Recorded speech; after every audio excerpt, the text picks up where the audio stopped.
자, 하나님의 말씀은 요한복음 4장 43절부터 45절 말씀까지입니다.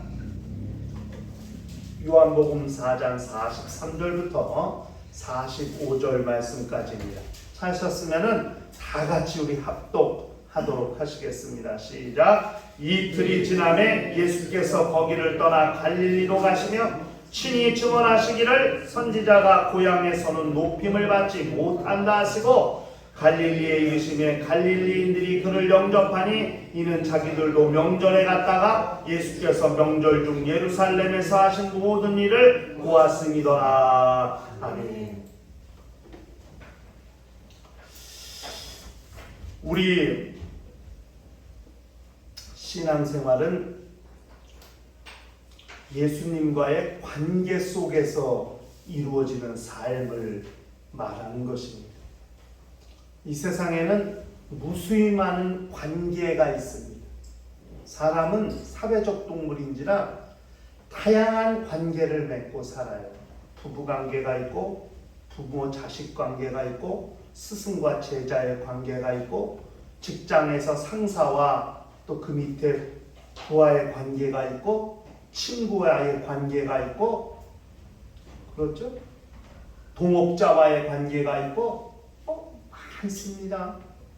다양한 관계 속에서 친목 관계가 있고 계모임이 있고 동창회가 있고 엄청난 관계를 맺고 삽니다. 한 사람이 적어도 몇 가지 이상의 관계를 맺고 사는 게 인간 세상인데 우리 신앙인들은 그것보다도 훨씬 더 중요하고 영원한 관계, 바로 예수님과의 관계 속에서 사는 사람들이라는 것을 잘 알아야 됩니다.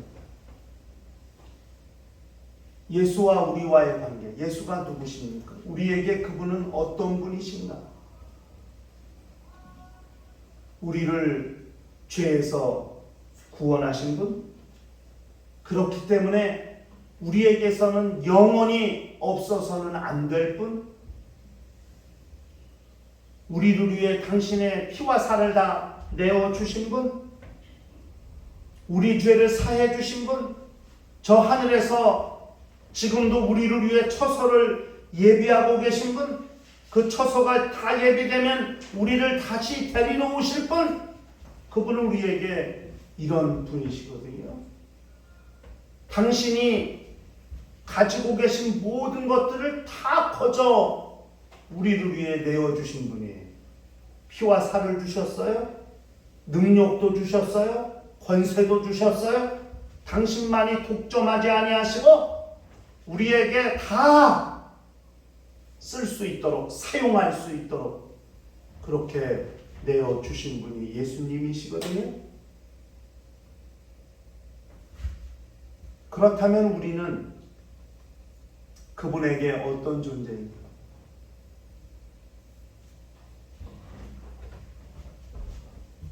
예수의 말씀을 순종하는 사람인가? 예수께서 부탁하신 것을 이루며 살고 있는 사람인가? 우리 자신을 좀 돌아볼 필요가 있죠. 그분의 죽음이 우리에게 정말 확실하고도 분명한 영향을 미치고 있나? 우리를 돌아볼 필요가 있습니다. 요한복음 15장 13절 이하에 가면 우리를 친구라 하셨어요. 사람이 친구를 위하여 자기 목숨을 버리면 이보다 더 큰 사랑이 없나니 너희는 내가 명하는 대로 행하면 곧 나의 친구라. 당신이 명하시는 대로 행하면 나의 친구라. 이제부터는 너희를 종이라 하지 아니하리니 종은 주인이 하는 것을 알지 못함이라. 너희를 친구로 하였노니 내가 내 아버지께 들은 것을 다 너희에게 알게 하였습니다. 어느 것 하나도 감추지 아니하시고 독점하지 아니하시고 다 내어주십니다. 예수는 우리를 친구로 하셨는데 과연 우리는 예수님의 친구로 살고 있는가? 우리의 삶을 돌아볼 필요가 있습니다. 예수님에 관한 견해, 예수님에 관한 하나의 관점, 우리는 과연 어떤 견해를 갖고 어떤 관점을 가지고 있는가? 세상은 예수에 대한 관점이 분명해요. 세상은 사람, 기독교의 창시자, 좀 더 잘 보면 선지자, 사람 이상 생각하지 않아요.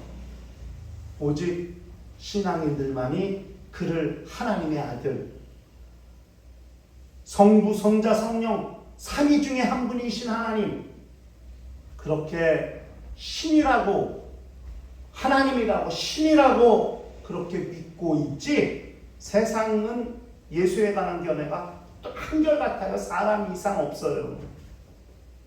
사람 이상 생각하지 않아요. 우리 신앙인들은 예수에 관해서 어떤 생각, 어떤 관점을 가지고 있는가? 매우 중요한 거거든요. 예수를 사람이라 생각하고 있나? 아니면 하나님의 아들이라 믿고 있나? 우리가 살펴보고 있는 지금 요한복음은 예수를 하나님의 아들이라는 관점에서 계속 기록을 해나가고 있는 거거든요. 요한복음 1장부터 계속 그걸 놓치고 있으면 안 돼요. 요한복음 1장 1절부터 18절, 이 사도 요한이 예수를 하나님의 아들이라고 설명하기 위해서 접근한 방법을 항상 머릿속에 되뇌이면서 이 말씀을 들어야 돼요. 말씀이 빛으로, 빛이 육신으로 이 땅에, 하나님의 아들이 이 땅에 나타나시는 과정, 하나님과 함께 계셨던 말씀이 이 세상에 빛으로 들어왔고 그 빛이 육신으로 나타나. 굉장히 사도 요한의 독특하고도 아주 분명한 증언 방법입니다. 육신으로 나타났으니까 사람들이 다 사람이라고 생각해. 사람이 아니라는 거예요. 하나님의 어린 양이라는 거예요. 그래서 침례 요한이라는 증언하는 사람을 통해서 예수를 계속 증언하고 있어요. 그리고 제자들이 예수에 대해서, 또 사마리아에 있는 사람들이 예수를 구주로 알게 되는 과정을 통해서 예수가 누구신가를 계속 증언해 나가고 있어요. 자, 우리가 지난 시간에 사마리아 수가성에서 한 여인과 예수가 대화한 사건을 통해서 그 사마리아 동네가 예수를 구주로 알게 되고 믿게 되고 알게 되는 그 과정을 우리가 확인해 봤죠. 자, 예수를 구주로 알게 돼요. 안다는 것은 체험했다는 거거든요. 완전히 구주로 체험했다는 거예요. 그 알게 되는 과정.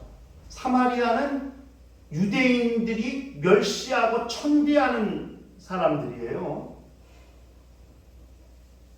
동족이라고 생각도 하지 않아요. 완전 그렇기 때문에 사마리아 동네를 들어가지도 않고 멀리 돌아서 북쪽 지방으로 가요. 그렇게 멸시하는 동네가 사마리아예요. 근데 예수는 갈릴리로 가시려면은 사마리아를 이렇게 돌아가야 되는데 예수는 유대인이신데도 사마리아를 지나서 가시는 거거든요. 왜? 그 사마리아를 통해서 당신이 누구신가를 드러내시기 위해서. 오늘 우리가 읽은 말씀에 제가 설교 제목으로 잡은 두 개의 단어, 높임과 영접. 그거를 뭘로 생각하냐면 구주를 알게 된, 구주를 알게 되는 것과 구주를 높이는 것과 구주를 영접하는 것, 이 세 개를 같이 생각하시면서 설교를 들으셔야 됩니다. 구주를 높이는 것과 구주를 영접하는 이야기는 사마리아가 아닌 유대 지역에서 일어난 일을 말하는 겁니다. 특별히 예수의 고향이라고 일컬어지는 나사렛, 그리고 그 나사렛을 제외한 그 외의 갈릴리 지방. 그러니까 예수께서 지금 사마리아 동네에서 이틀을 유하셨잖아요. 이틀을 유하시면서 그들에게 복음을 전하셨더니 그들을 예수를 완전히 구주로 믿고 구주로 알게 됐단 말이에요. 그 이틀이 지났어. 이제 그 동네를 나와서 갈릴리 지방으로 들어가셨어. 그 갈릴리 지방으로 들어가시면서 주님이 하시는 말씀이 뭐냐면 선지자가 고향에서는 높임을 받지 못한다. 여기 높인다는 말이 헬라어 티메라는 말입니다. 이게 뭐냐면 돈을 지불했다. 대가, 돈을 주고 사든 지불한 이런 의미를 가진 말이거든요. 그러니까 이게 뭔 말이냐면 비싼 돈을 주고 산 희귀한 귀중품 같이 여기는 것을 높인다는 거예요. 높인다고 말해요. 근데 높이는 것은 그만한 대가를 지불한 것과 같은 거예요. 그러니까 쉽게 말하면 내 평생, 내 일생을 걸어도 될 만큼, 내 일생을 다 희생하고 헌신하고 투자할 만큼 가치가 있는 그분, 내가 그분을 인정하는 게 높이는 거예요. 이 높인다는 말이 그와 같은 거예요. 내 전 재산을 다 꼬라박아도 아쉬움이 없을 만큼 확실하고도 분명한 그분을 그렇게 높이는 거예요. 이게 높인다는 말이에요. 우리가 예수를 왜 그렇게 우리 구세주로 높이고 송축하고 찬양하고 그렇게 모든 영광을 다 그분께 돌리는 거죠? 그분이 우리를 위해서 자기 목숨을 내어주시면서까지 우리를 사랑하시고 우리를 구원하셨기 때문에 우리 일생을 다 그분께 드려도 아쉬움이 없고 부족함이 없고 섭섭한 게 없는 거예요. 그래서 그분을 높이는 거예요. 높인다는 것은 엄청난 대가가 따르는 거고 엄청난 희생과 헌신을 염두에 둔 발언이다 이 말이에요. 높인다는 말이에요. 보세요. 옛날 이런 고대 영화 같은 데 보면 황제를 위해서 목숨을 버리잖아요. 왕을 위해서 막 이 장수들이 왜 그러죠? 내가 그분을 높이기 때문에.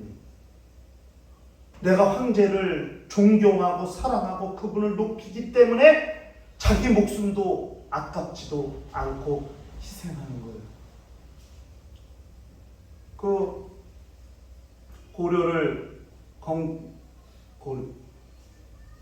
고려를 건국한 왕건이라는 사람이 있어요. 그 왕건이 의형제를 맺은 사람 중에 신순겸이라는 사람이 있어요. 저 대구에 팔공산이라는 산이 있어요. 원래 공산이에요. 원래 이름이. 근데 거기서 백제라는 전쟁을 했어요. 후백제. 견훤이 이끄는 후백제 전쟁을 했는데 왕건이 대패를 해요. 그 왕건이 죽기 일보 직전인데 신순겸이가 사적으로는 의형제죠. 형이죠. 의형이니까.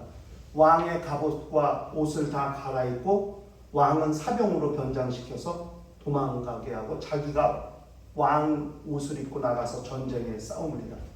밤중에 싸우니까 그 갑옷 보고 고려 왕이라고 해서 백서 군인들이 그 왕을 죽인다. 근데 누가 죽은 거예요? 신순겸이 죽었거든. 그리고 왕건은 혈련나신 도망갔어요. 군사 몇 명. 이 드라마에서 왕건이라는 드라마에서도 그 장면을 보면서 감동을 받았는데 그 역사적으로 나오고 그래서 거기서 8명의 공신을 이뤄요. 그래서 공산이 팔공산이 된 거야. 8명의 공신을 거기서 이룬 거예요. 왕건이 왕건 하나 살리려고 신하 8명이 죽었어. 왜 그렇게 죽죠? 아니 자기 목숨이 아깝지 않나요? 목숨이 둘인가 하나밖에 없는데 근데 왜 왕을 위해서 그렇게 대신 왕의 갑옷을 입고 대신 죽을 수가 있죠? 내가 그분을 높이는 사람이니까. 왕은 내 일생 내 목숨을 내어 죽어라도 지키고 싶고 보호하고 싶은 사람이니까 그게 높인다는 의미예요. 과연 우리가 예수를 그렇게 높이며 살 수 있냐? 예수 믿는 사람들은 이런 세상에 그렇게 신앙도 모르고 모르는 사람도 그 의 때문에 세상에 있는 의 때문에 자기 임금을 위해 아무렇지도 않게 자기 목숨을 대신 헌납하면서 왕을 살려 이렇게 높이는 거예요. 정말 주님을 지금도 보세요. 순교당하는 사람들이 얼마나 많아요. 여러분 동영상 봤어요? 터키에 있는 선교사 목 참수해서 그 이슬람 그 무장 세력이 그 선교사를 참수해서 참수하는 장면을 유튜브로 찍어갖고 그 몇 년 전에 아주 그냥 코로나 전인가 그때 엄청 충격이었잖아요. 근데 그 선교사 처형하지 않고 죽잖아요. 왜 그렇게 죽을 수 있어요? 예수는 내가 영원히 높이셔야 되는 분입니다. 나를 통해 높임을 받으셔야 하는 분이기 때문에 예수를 위해 목을 내어놓는 거예요. 지금 이 순간에도 세계에서 그렇게 무수히 많은 크리스찬들이 순교를 당하고 있어요. 예수를 높이는 신앙, 그 신앙 때문에.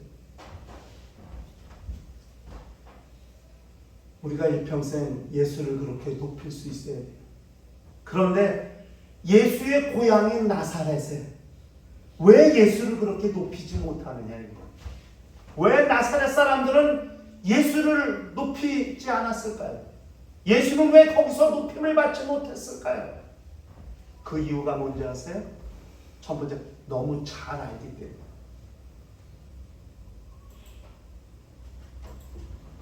마태복음 13장 53절부터 나와요. 예수께서 이 모든 비유를 마치신 후에 그곳을 떠나서 고향으로 돌아가사 그들의 회당에서 가르치시니 그들이 놀라 이르되 이 사람의 이 지혜와 이런 능력이 어디서 났느냐? 이는 그 목수의 아들이 아니냐? 그 어머니는 마리아, 그 형제들은 야고보, 요셉, 시몬, 유다라 하지 않느냐? 그 누이들은 다 우리와 함께 있지 아니하냐? 그런즉 이 사람의 이 모든 것이 어디서 났느냐 하고 예수를 배척한지라.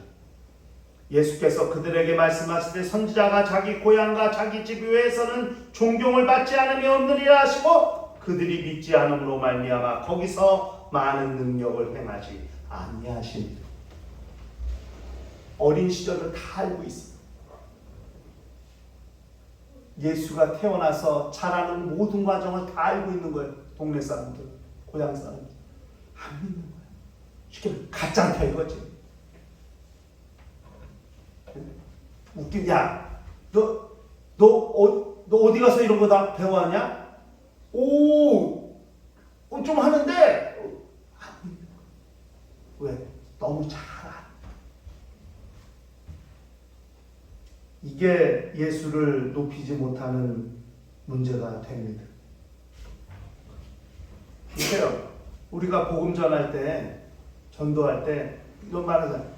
아이고, 예수 내가 잘 알아. 하나도 안 믿어. 복음을 전하는데 믿지도 않아. 야, 내가 너보다 더 잘한다. 야, 너나 잘 믿어. 안 믿는 사람 너무 잘 안다고. 너무 잘하라. 나도 성경 몇 번 읽었고 뭐 어떻게 했고 뭐 교회가 어떻고 뭐 성경이 박식해. 하나도 안 믿어. 너무 잘 알아서 신앙이 안 들어가고 믿음이 안 들어가는 사람들도 있습니다.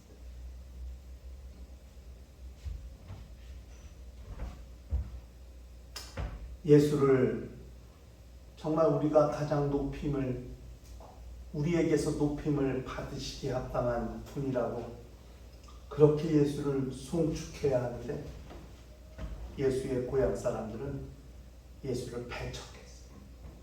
예수를 다른 동네 사람들, 다른 지역 사람들은 예수를 모르는데도 예수가 전한 말씀을 듣고 은혜를 받고 생명을 얻고 구원을 얻고 병 고침 받고 그저 예수 한번 보겠다고 그렇게 구름대같이 사람들이 모여드는데 오히려 나사렛 사람들은 전혀 관심이 없어요. 왜? 예수를 너무 잘 아는 것이 그들에게 경계가 되고 그들에게 장막이 되고 그들에게 장애물이 되어서 그 장애물을 넘어오지 못하는 것. 그렇기 때문에 예수의 말씀을 믿지 않아요.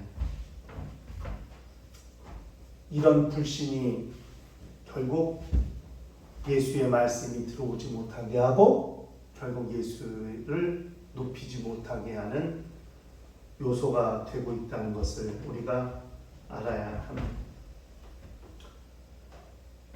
높인다는 단어가 이렇게 감동적이고 이렇게 중요한 단어임에도 불구하고 나사렛 사람들에게는 전혀 해당 사항이 없는 그런 단어가 되고 있는 거죠. 자기 목숨을 내어주면서까지도 포기할 수 없는 것이 내가 사랑하는 주님을 높이는 것입니다.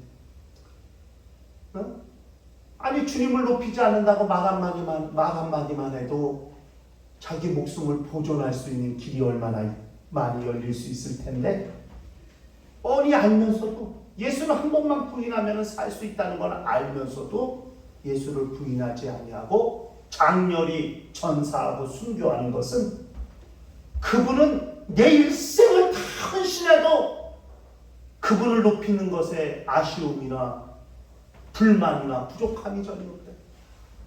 그게 높인다는 말이고 팀에 높인다는 말이. 그런데 그 높인다는 말이 나사렛 사람들에게는 아무 의미가 없는 그런 단어가 되고 있다. 두 번째는 영접이라는 말입니다. 갈릴리 사람들은 예수를 영접했다. 나사렛 사람들은 예수를 배척했는데 갈릴리 사람들은 예수를 영접했다는 거예요. 보세요. 사마리아 사람들은 예수를 구주로 알게 됐어요. 나사렛 사람들은 예수를 높이지 않고 배척했어요. 그런데 그 이외의 갈릴리 사람들은 예수를 영접했다 그랬어요. 이게 데코마이라는 단어인데요. 이 단어가 람바로라는 단어와 구별이 돼요. 똑같이 영접하다 취하다는 말인데 람바로라는 말은 완전히 자기가 인격적으로 예수를 완전히 영접하는 걸 람바로라고 해요. 그런데 갈릴리 사람들은 예수를 람바로한 게 아니라 데코마이 했어요. 이건 뭐냐면 환영하는 거예요. 인정하는 거예요. 완전히 자기 마음으로 인격적으로 영접하는 게 아니고 예수를 받아들이고 환영하는 그런 단어를 말하는 호의적인 태도. 왜 그런지 아세요? 오늘 본문에 말했죠. 45절에 예루살렘에 갔다가 예수께서 하신 일을 보고 들었기 때문에. 예수께서 예루살렘에 가셔서 뭐 하셨게요? 예수께서 예루살렘에 올라가셔서 뭐 하셨게요? 요한복음에 성전을 정화하셨거든요. 비둘기 파는 잎을 다 뒤집어 엎으시고 녹군으로 채찍을 만들어서 막 얘를 치시고 이렇게 깜짝 놀랐죠. 그러니까 이 사람들은 그걸 보고 그분의 권위, 예수의 권위, 권세를 보고 놀랐기 때문에 예수를 데코마이한 거예요. 호의적으로 받아들이고 환영한 거예요. 그런데 중요한 것은 예수를 나의 구주로 남바노 완전히 마음으로 믿기 위해서는 데코마이하는 과정이 절대 필요하다. 매우 중요한. 나사렛 사람들은 데코마이 하지도 않았어요. 아예 밀어내버렸어요. 배척해버렸어요. 그런데 갈릴리 사람들은 예수를 오셔드렸대. 환영했다. 매우 중요한 말입니다. 여러분, 히브리서 11장 31절에 가면은 이런 말씀이 있어요. 히브리서 11장 31절에 믿음으로 기생 라합은 정탐꾼을 평안히 영접하였으므로 순종치 아니한 자와 함께 멸망치 아니하였도다. 이 기생 라합이 누구예요? 이스라엘 민족이 출애굽해가지고 시내산에 도착한 다음에 가나안 땅을 정탐하라 정탐꾼들을 보냈잖아요. 근데 그 정탐꾼들을 숨겨준 여자가 바로 기생 라합이에요. 여리고성을 정탐하러 들어갔다가, 그래서 여리고성이 멸망당할 때 오직 기생 라합의 가정만 살았죠. 이런 이야기, 여기도 이 영접했다는 말이 나오는데 이것도 똑같이 데코마이예요.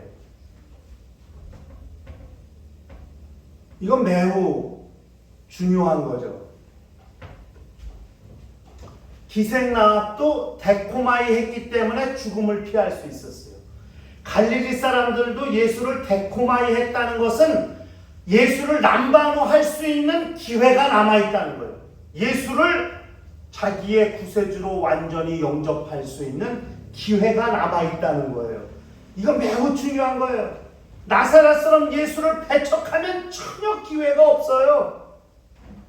예수를 데코마이 하는 마음이 있어야 예수를 사마리아 사람들처럼 구주로 알게 될 수 있는 기회가 여는 거죠. 사마리아 사람들도 여자의 말을 듣고 예수를 영접해 드렸잖아요.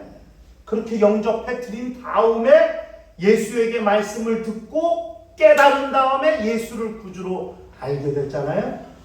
이 갈릴리 사람들도 그렇게 예수를 영접해 드렸다는 거예요. 어떻게 사마리아는 이방인 취급받고 그렇게 외인 취급받던 사람들인데 그들은 예수를 그렇게 환영하고 영접하고 예수를 완전히 구주로 믿게 되고 알게 되는 그런 역사가 일어났는데, 오히려 유대 지방인 나사렛은 예수를 배척하고 갈릴리 사람들은 그나마 예수를 환영하는 그런 과정을 거치게 되는가. 예수를 믿게 되는 과정이 이와 같아요. 예수를 배척하게 되어 처음 너나 잘 믿어라. 그러나 계속 두드리면 예수를 데코마이 하게 돼요. 환영해 드리게 돼요.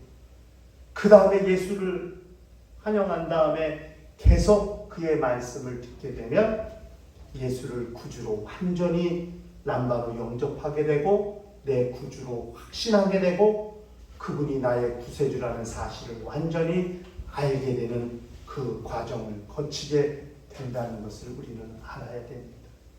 이게 백부장의 하인을 고치시는 이야기 앞에 가는 거거든요. 예수께서 가나로 내려갔었어요. 하도 나사렛에서 예수를 반대하니까 갈릴리 지방을 거쳐서 가나로 가시기 전에 일어난 일들을 지금 간단히 기록하고 있는 거거든요.